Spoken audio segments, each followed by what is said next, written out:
জোর করে ভারতের নাগরিককে বাংলাদেশে পুশিং করার চেষ্টা করছে বিএসএফ। ঠিক গভীর রাতে ধরা খেয়েছিল, সকালবেলা আবারও পুশিং করার চেষ্টা করছিল।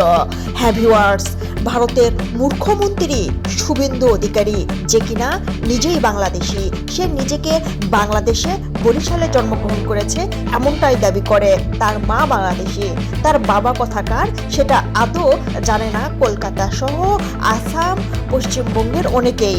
কিন্তু এই মুখ্যমন্ত্রী ভোট চুরি করে সে আজ মন্ত্রীর পদে আসন নিয়েছে। হ্যাঁ ভিউয়ার্স, 5 লক্ষ টাকা সে ঘুষ দিয়েছে। ঘুষ দিয়ে ভোট চুরি করে সে আজ মুখ্যমন্ত্রী হয়েছে। এদিকে কলকাতার রাস্তায় মাঠে নেমেছে হাজারো বাঙালি। তাদের প্রশ্ন একটাই, এই মুখ্যমন্ত্রী শুভেন্দু অধিকারী, যে কিনা নিজেই বাংলাদেশি, সে কেন বাংলাদেশে পুশিং করছে না? আমরা সবাই তাকে মাঠে নামাবো।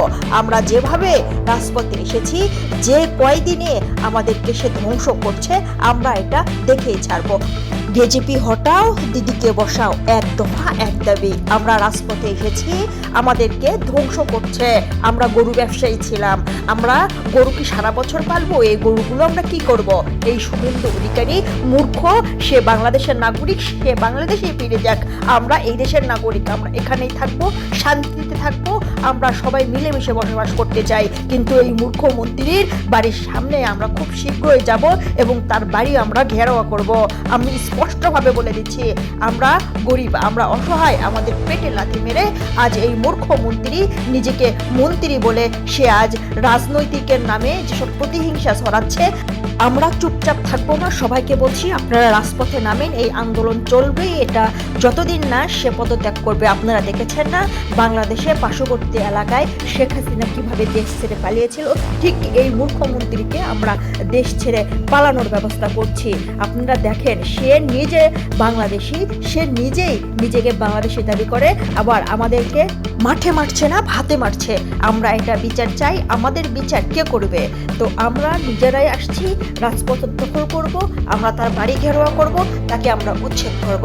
হ্যাঁ ভিউয়ার্স, এই মুখ্যমন্ত্রী শুভেন্দু অধিকারী, যার মাথায় 14 পয়সা ঢিল্লু নাই, যে কিনা সারা জীবন গোমূত্র খায়, গোবর খায়, গরুর পূজা করে, গরুকে গরু মাতা বলে, সেই মুখ্যমন্ত্রী আজ দেশের ক্ষতি করছে। অবশ্যই আপনারা ভিডিও ফুটেজটি শেয়ার করুন। এটা নতুন ইউটিউব চ্যানেল, আপনারা যদি সাপোর্ট করেন, আপনারা যদি ভালোবাসেন, তাহলে হয়তো এই চ্যানেল আরও নতুন নতুন আপডেট আপনাদের মাঝে শেয়ার করবে। আজকের এই ভিডিওটার উদ্দেশ্য হচ্ছে, সবাই মিলে মিশে, হিন্দু, মুসলিম, বৌদ্ধ, খ্রিস্টান, সবাই আমরা ভাই ভাই, সবাই আমরা যেভাবে বসবাস করছিলাম, সবাই সেভাবে বসবাস করতে চাই। কিন্তু এই মুখ্যমন্ত্রীর সিদ্ধান্তে আজ দেশের ক্ষতি হচ্ছে, জনগণের ক্ষতি হচ্ছে।